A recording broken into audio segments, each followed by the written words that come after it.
Pedro Infante era el número uno, pero a pesar de ello, nunca se le subió la fama. Mandó a construir una capilla en su propiedad, y cada fin de semana, las puertas de su casa estaban abiertas a todos sus vecinos, para que pudieran tomar misa. Así era el ídolo Pedro Infante.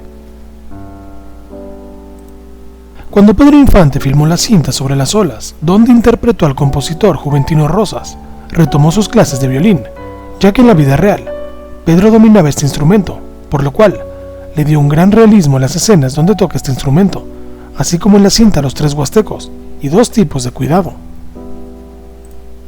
Almadelia Fuentes fue la envidia de todas las mujeres cuando la vimos en la cinta ATM, A Toda Máquina, teniendo al ídolo Pedro Infante cantando para ella. Todo parece indicar que la joven actriz le esperaría una carrera exitosa, pero lamentablemente, su vida y sus últimos años fueron totalmente lo opuesto. Adiós Pedro Infante, la última fotografía que se le hiciera a Pedro Infante a minutos de que perdiera la vida, yéndose para siempre el máximo ídolo de las multitudes, y junto a él, la época de oro del cine mexicano. Pedro Infante, en una de sus participaciones en la película Reportaje, la cual casi nadie conoce, a pesar de que en ella aparecen casi todos los artistas más famosos de la época de oro del cine mexicano. Cortejo fúnebre de Pedro Infante desde el aeropuerto del Distrito Federal a la agencia Galloso de Sullivan, donde sería velado. La que fue la penúltima fotografía hecha al ídolo Pedro Infante minutos antes de perder la vida, a los 39 años de edad. Detrás de cámaras durante la filmación de Dos tipos de cuidado, vemos a Pedro Infante, Jorge Negrete e Ismael Rodríguez. La pareja de actores y esposos Abel Salazar, Rosita Arenas y Rosita Salazar. Aquí vemos a la actriz Amanda del Llano y al actor Pedro Infante en un momento de diversión, detrás de la filmación de la cinta, Pepe el Toro. La diva Silvia Pinal siendo inmortalizada por el maestro Diego Rivera, una fotografía histórica. El ídolo Pedro Infante grabando en los estudios Perles, una fotografía histórica sin duda. María Félix el día de su boda con Enrique Álvarez Alatorre, 10 de enero de 1931. Ella solo tenía 17 años. El día 15 de abril no ha sido un buen día. En 1865, la muerte de Abraham Lincoln. En 1912, el hundimiento del Titanic. En 1957, la muerte de Pedro Infante. En 1989, la tragedia de Hillsborough. En 2013, ataque terrorista en el maratón de Boston.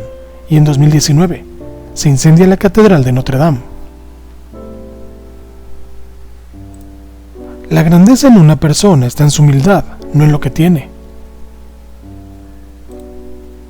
Aquí vemos a una joven pareja, como tantas, paseando en trajinera.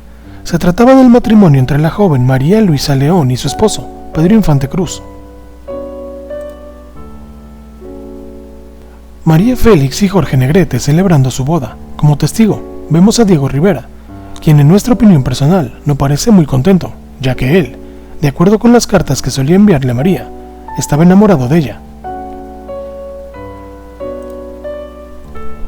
Como si fuera una suerte de adivinanza o aviso del destino, el actor infantil Cesario Quesadas aparecería en una escena dentro de una jaula. Años más tarde estaría preso en el Cerezo de Yucatán por más de 20 años.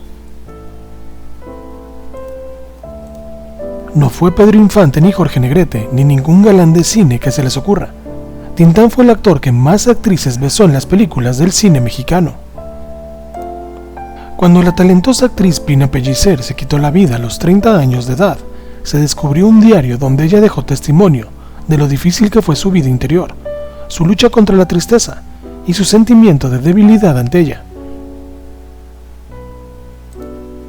Algo que pocos saben es que Pina Pellicer, Ignacio López Tarso y el director Roberto Gabaldón, después de trabajar juntos en la cinta Macario, volvieron a repetir la misma fórmula para crear la cinta llamada Días de Otoño.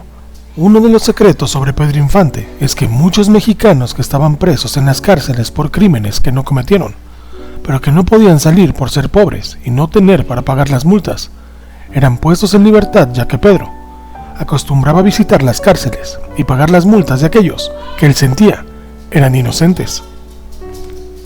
En opinión de muchos, la actriz más hermosa de la época de oro del cine mexicano, checoslovaca de nacimiento, mexicana por adopción, Miroslava Stern.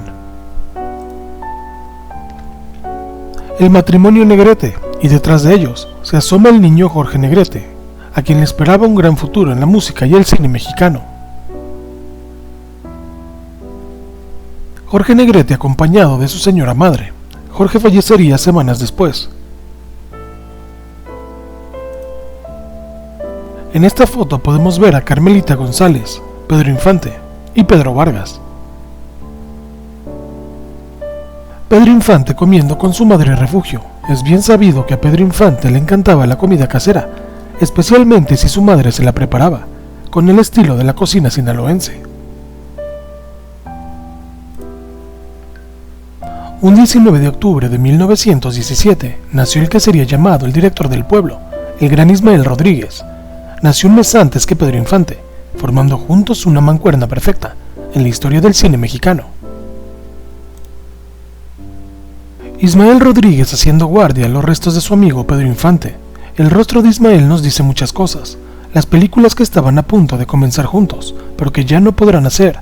Seguramente en ese momento, Ismael recordaría las veces que Pedro le aseguraba lo siguiente: me encanta el cine, pero hay algo que me gusta más y es volar. Yo nací para ser piloto aviador y no puedo dejar de volar, aunque sé que algún día voy a darme en la madre volando un avión. Pedro parecía presentir que su muerte sería así, pues en otras ocasiones solía decir que padre sería morir como las aves, con las alas al cielo, y que me entierren con música. Ismael en cierta época le había impuesto a Pedro un contrato para que mientras estuviera filmando con él una película, Pedro no volara, pues sus constantes accidentes parecían vaticinar que su destino sería efectivamente morir volando. Pero Pedro, incapaz de abandonar su pasión, faltó a su compromiso, y fue cuando ocurrió su segundo gran accidente en Michoacán, el cual casi le cuesta la vida. Aún así, rompió el contrato de no volar, pues sin ello, Pedro Infante se sentía muerto en vida. En este segundo accidente lo acompañaba a Pedro, su pareja, Lupita Torrentera, quien aún vive.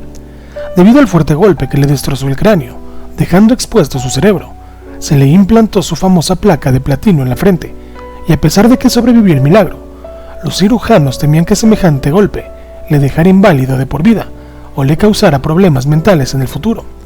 Pedro Infante moría el 15 de abril de 1957 al estrellarse el gigantesco tetramotor que él piloteaba en la ciudad de Mérida. Se dirigía hacia la Ciudad de México aquella mañana para atender problemas legales que pesaban en su contra, pero llegaría hasta el 17 de abril, dentro de una caja. ¿Cuántas cosas pasarían por la mente de Ismael Rodríguez en ese momento? ¿Cuántos recuerdos del amigo que jamás volvería a ver en esta vida? La diva Silvia Pinal durante la filmación de la cinta El Inocente. Detrás de cámaras durante la filmación de la última película de Pedro Infante, Escuela de Rateros. Los 3 artistas mejor pagados del cine mexicano. María Félix con su familia cuando aún no era famosa. Aquí vemos al Capitán Cruz, como se le conocía a Pedro Infante en calidad de piloto aviador, y a su amigo y maestro de aviación, el Capitán Vidal. Ambos perderían la vida aquel fatídico 15 de abril de 1957 en Mérida, junto con el mecánico Marciano Bautista.